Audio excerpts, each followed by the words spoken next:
नमस्कार, स्वागत है आपका दिल्ली एनसीआर दिन भर में। मैं हूं आपके साथ करुणा ठाकुर। बात करेंगे दिल्ली एनसीआर की बड़ी खबरों की, लेकिन उससे पहले डालते हैं सुर्खियों पर एक नजर।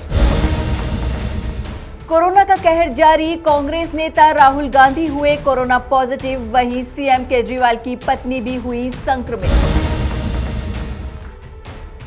दिल्ली सरकार ने अस्पतालों में बढ़ाई बेड्स की संख्या, 3 से 4 दिनों में कोरोना मरीजों को मिल सकेगा बेड। अस्पतालों में ऑक्सीजन की कमी पर दिल्ली सरकार अलर्ट, अब सरकार रखेगी ऑक्सीजन पर नजर।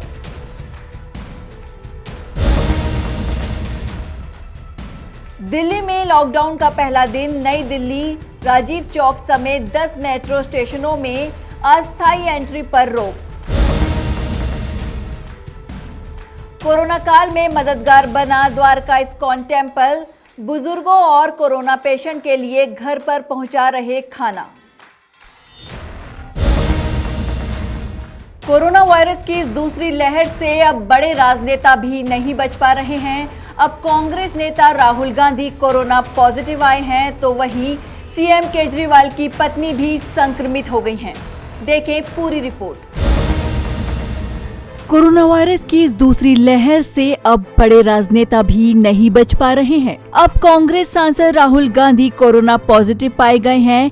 इसकी जानकारी उन्होंने खुद ट्वीट करके दी है। राहुल ने लिखा, कोरोना के शुरुआती लक्षण दिखने पर उन्होंने टेस्ट करवाया और वे कोरोना पॉजिटिव आए हैं। साथ ही राहुल ने हाल ही में उनके संपर्क में आने वाले लोगों से जरूरी एहतियात बरतने और सभी कोरोना नियमों का पालन करने की अपील की है। वहीं आज दिल्ली के मुख्यमंत्री अरविंद केजरीवाल की पत्नी सुनीता केजरीवाल कोरोना पॉजिटिव आ गई हैं। पत्नी के कोरोना पॉजिटिव आने के बाद मुख्यमंत्री ने खुद को आइसोलेट कर लिया है। बता दें, बीते दिन पूर्व प्रधानमंत्री मनमोहन सिंह कोरोना संक्रमित हो गए थे, जिसके बाद उन्हें एम्स में भर्ती कराया गया। वहीं अब राहुल गांधी भी इसकी चपेट में आ गए हैं। बता दें, राजधानी में लगातार कोरोना का संक्रमण फैलता जा रहा है और अब हर दिन रिकॉर्ड मामले दर्ज किए जा रहे हैं। पिछले 24 घंटे में दिल्ली में करीब 23,000 से ज्यादा नए केस सामने आए हैं। वहीं 240 मरीजों की मौत हो गई है। हालांकि वीकेंड कर्फ्यू के बाद संक्रमितों की दर में कमी आई है, लेकिन मौत का आंकड़ा बढ़ रहा है, जो कि एक चिंता का विषय है।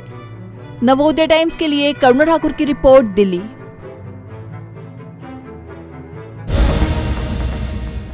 कोरोना के कहर से कराह रही दिल्ली के लिए केजरीवाल सरकार ने एक राहत भरी खबर दी है। अस्पतालों में बेड्स की कमी के बीच डिप्टी सीएम मनीष सिसोदिया ने दिल्ली के कई सरकारी अस्पतालों में बेड बढ़ाने का ऐलान किया है। देखें पूरी रिपोर्ट। दिल्ली में कोरोना के केस तो तेजी से बढ़ ही रहे हैं, आप सब जानते हैं, और लगातार 25,000 पर डे का आंकड़ा अब आगे बढ़ चुका है। अब ऐसा लग रहा है कि धीरे धीरे 25-26,000 तक बढ़ गए, 28,000 30,000 तक हो जाएगा ये आंकड़ा। मैं 2 चीजें कहना चाहता हूं। एक तो ये कि दिल्ली सरकार पिछले दिनों में लोगों को बेड उपलब्ध कराने में बहुत तेजी से काम कर रही है और बहुत सफलतापूर्वक काम कर रही है। पिछले 4-5 दिनों में मैं एक हॉस्पिटल में जाके आया हूं। मैं खुद अंदर जाके पेशेंट्स के साथ, डॉक्टर्स के साथ, उनके अटेंडेंट के साथ बातचीत करके आया हूं और मैं ये देख रहा हूं कि 3 अप्रैल को अगर आप देखें, करीब 20 दिन पहले हमारे पास 6,071 बेड थे। 6071 बेड्स थे पहले, 6,071, और आज हमारे पास में इस वक्त 19,101 बेड हैं।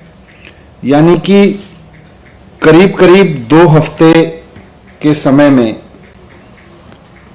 2-2.5 हफ्ते के समय में 3 गुना से ज्यादा बेड बढ़ा दिए गए हैं। 19,000 बेड्स इस वक्त दिल्ली में उपलब्ध हैं, दिल्ली में हैं जिन पे पेशेंट्स हैं। इसमें से 2,500 बेड्स अभी भी वैकेंट हैं। तो बहुत तेजी से वॉर फुटिंग पर बेड्स की संख्या बढ़ाई है दिल्ली सरकार ने, और इतनी तेजी से कहीं संभव नहीं हो सकता था, लेकिन फिर भी सारे रिसोर्सेज लगा के, सारी मैन पावर लगा के, पूरे जितने भी हमारे पास में रिसोर्सेज थे उनको ऑप्टिमम यूटिलाइजेशन करते हुए हमने 3 गुना बेड्स कर दिए हैं। 6071 से बढ़ा के 19,101 बेड हो गए हैं केवल 2 से ढाई हफ्ते के अंदर अंदर। अभी मैं पिछले दिनों सीएम साहब के आदेश पर लगातार एक एक हॉस्पिटल में गया हूं। सीएम साहब की निगरानी में डिस्कशन हुआ है और वहां भी उनकी कैपेसिटी को हमने जितना हो सकता है उतना बढ़ा के यूज करने का डिसीजन लिया है। इसमें बुराड़ी जो हॉस्पिटल है हमारा, वहां भी 320 बेड हैं, इसको हम बढ़ा के 800 बेड का कर रहे हैं। 480 बेड यहां पे बढ़ जाएंगे। इसी तरह से जो हमारा अंबेडकर नगर का हॉस्पिटल था जिसमें मैं गया था, वहां 200 बेड हैं, उसको हम बढ़ा के 600 बेड वहां पे कर रहे हैं। अभी डीडीयू हॉस्पिटल है, वहां पर 250 बेड हैं, अभी उनको हम बढ़ा के 750 बेड कर रहे हैं, यहां पे 500 बेड बढ़ जाएंगे। आचार्य भिक्षु हॉस्पिटल है, यहां पर 150 बेड हैं, अभी इनको बढ़ा के हम 400 बेड कर रहे हैं, यहां पे 250 बेड बढ़ जाएंगे। राजा हरिश्चंद्र नरेला में हॉस्पिटल है, यहां पर 200 बेड हैं हमारे पास, हम इसको 400 बेड कर रहे हैं, तो इस तरह से यहां भी 200 बेड बढ़ जाएंगे। एलएनजेपी में 1,500 बेड्स हैं, वो सब फुल हैं इस समय, लेकिन हमने इनके साथ अब फैसिलिटीज जोड़ी हैं। अपने एक स्कूल में 125 बेड लगाए हैं और कॉमनवेल्थ सेंटर में 500 बेड लगाए हैं। इन्होंने ऑपरेशन में काम करना शुरू कर दिया है, फंक्शनल हो गए हैं ये। इस तरह से यहां भी 1500 से बेड, अब यहां भी ज्यादा पेशेंट्स देखे जा सकते हैं। डीआरडीओ का जो सेंटर केंद्र सरकार के सहयोग से, डीआरडीओ के सहयोग से बना है, उसमें 250 बेड्स कल एक ही दिन में भर गए। 4 घंटे के अंदर अंदर 250 बेड्स फुल हो गए। उसके भी 250 बेड्स और मिलने वाले हैं अभी। तो इस तरह से देखें तो हमारे पास में करीब 2700 बेड्स, करीब 2700 बेड्स और जुड़ने वाले हैं कुछ दिन में, अगले 4 से 5 दिन में, 6 दिन में मैक्सिमम 2700 बेड्स की कैपेसिटी और बढ़ा देंगे।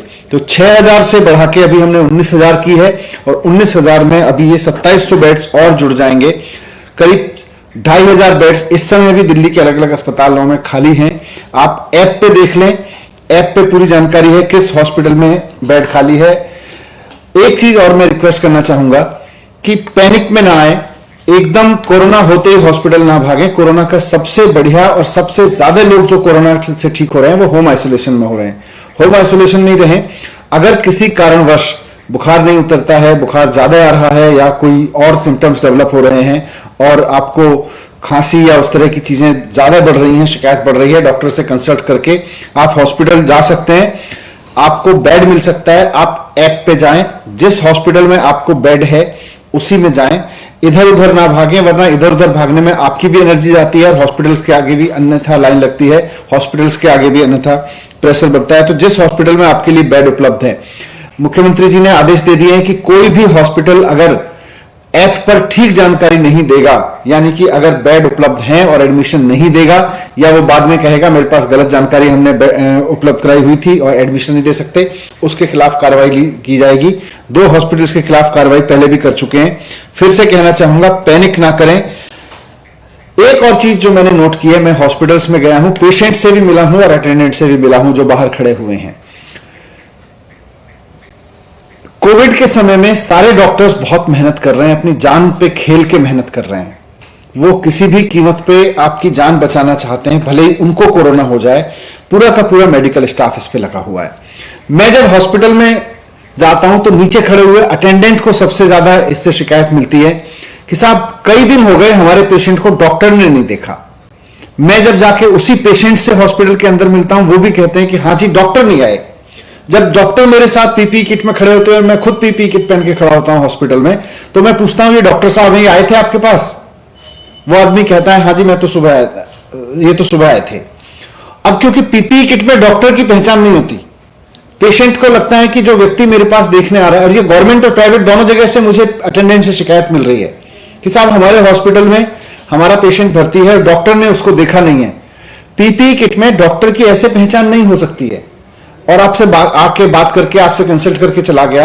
आमतौर पर पेशेंट को लगता है कि ये कोई जनरल अटेंडेंट होगा, जनरल ड्यूटी असिस्टेंट होगा, वो आके मेरे से हालचाल पूछ के चला गया है। डॉक्टर आके पूरी दवाई लिख के जाते हैं, बता के जाते हैं, चेक करके जाते हैं, रिपोर्ट करके जाते हैं। उनको पेशेंट को कई बार समझ नहीं आता।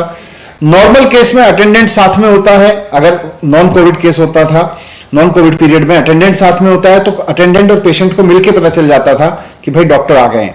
अभी डॉक्टर आ रहे हैं, डॉक्टर राउंड ले रहे हैं अंदर, वो पेशेंट्स को देख भी रहे हैं, लेकिन पीपीई किट में होने के नाते आपको पता नहीं चल पा रहा कि वो डॉक्टर थे। इसलिए ये इमेज हॉस्पिटल के बारे में ना बनाए, इस पैनिक में ना आए कि मुझे डॉक्टर्स ने नहीं देखा।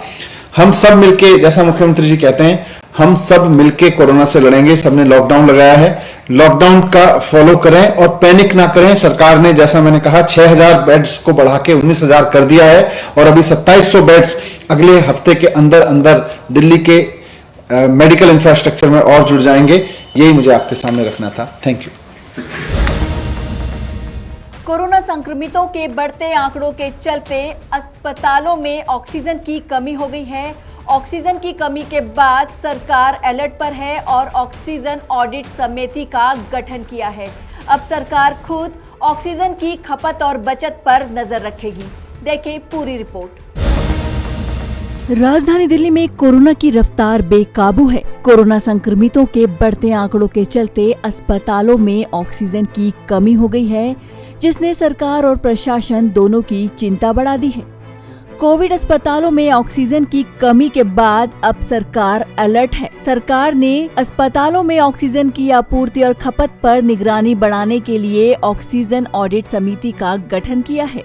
दिल्ली के 12 बड़े अस्पतालों के लिए 12 ऑक्सीजन ऑडिट समिति बनाई गई है। इस समिति में प्रत्येक अस्पताल के लिए 2-2 डॉक्टर्स की टीम का गठन किया गया है।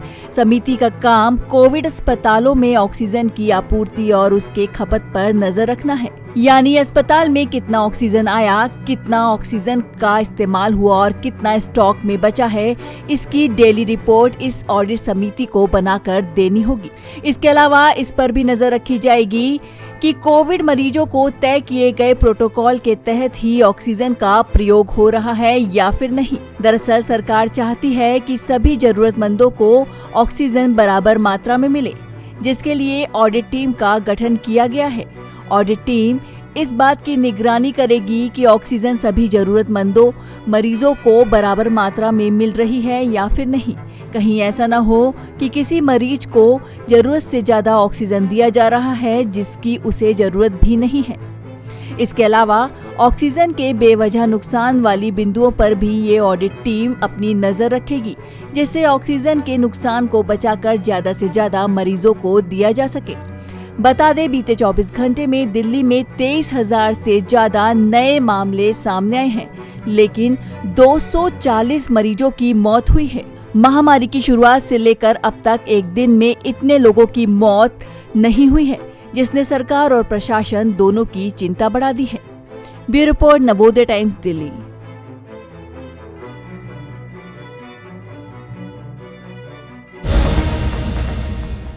देश की राजधानी दिल्ली में दूसरे लॉकडाउन का आज पहला दिन है, जिसके लिए दिल्ली मेट्रो रेल निगम ने पूरी तरह कमर कस ली है। डीएमआरसी ने लॉकडाउन के पहले दिन सोशल डिस्टेंसिंग का पालन न होने पर 10 मेट्रो स्टेशन पर अस्थायी रूप से रोक लगा दी। देखें पूरी रिपोर्ट। देश की राजधानी दिल्ली में लॉकडाउन फिर लौट आया है। कोरोना संक्रमण की तेज रफ्तार को देखते हुए दिल्ली में आज से 6 दिनों का लॉकडाउन लग गया है। लॉकडाउन लगने के साथ ही दिल्ली मेट्रो रेल निगम ने भी पूरी तरह से कमर कस ली है। डीएमआरसी ने लॉकडाउन के पहले दिन सोशल डिस्टेंसिंग का पालन नहीं होने पर 10 मेट्रो स्टेशन की एंट्री पर अस्थायी रूप से रोक लगा दी। डीएमआरसी ने मंगलवार सुबह ट्वीट कर जानकारी दी कि Shyam park, Rajbagh, Mohan Nagar, Rajiv Chowk, MG road, नई दिल्ली, चांदनी चौक, कश्मीरी गेट, बहादुरगढ़ सिटी और ब्रिगेडियर होशियार सिंह मेट्रो स्टेशनों पर यात्रियों की एंट्री पर अस्थायी रूप से रोक लगा दी गई है। हालांकि इन मेट्रो स्टेशन से एग्जिट पर कोई रोक नहीं है। इस दौरान इन मेट्रो स्टेशनों पर उतरने वालों को रास्ता बाकायदा दिया जा रहा है। दिल्ली मेट्रो के अधिकारियों की माने तो शारीरिक दूरी का पालन नहीं होने के चलते इन मेट्रो स्टेशनों पर यात्रियों की एंट्री बंद की गई, लेकिन हालात सामान्य होने पर एंट्री खोल दी जाएगी। अधिकारियों के मुताबिक लॉकडाउन के दौरान व्यस्त समय को छोड़कर दिल्ली मेट्रो बाकी समय में 1-1 घंटे के अंतराल पर चलेगी। हालांकि सुबह और शाम के समय में जब लोग दफ्तर आते जाते हैं उस दौरान 2-2 घंटे मेट्रो 30-30 मिनट के गैप पर चलाई जाएगी। मेट्रो की टाइमिंग पहले की ही तरह सुबह 6 बजे से रात 11 बजे तक रहेगी। सुबह के वक्त 8 से 10 बजे तक और शाम के वक्त 5 से 7 बजे के बीच में 30-30 मिनट पर मेट्रो का संचालन किया जाएगा। डीएमआरसी की ओर से लोगों से अपील की गई है कि यात्री अपने लिए कुछ अधिक समय लेकर यात्रा करने निकले।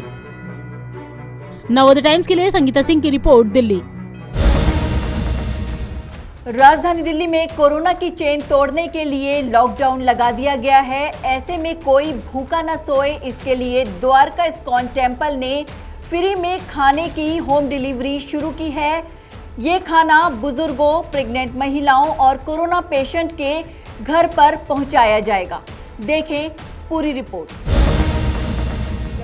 राजधानी दिल्ली में कोरोना की चेन को तोड़ने के लिए 6 दिन का लॉकडाउन लगा दिया गया है और ऐसे में कोई भूखा न सोए, इसके लिए इस्कॉन मंदिर ने फ्री में खाने की होम डिलीवरी शुरू की है।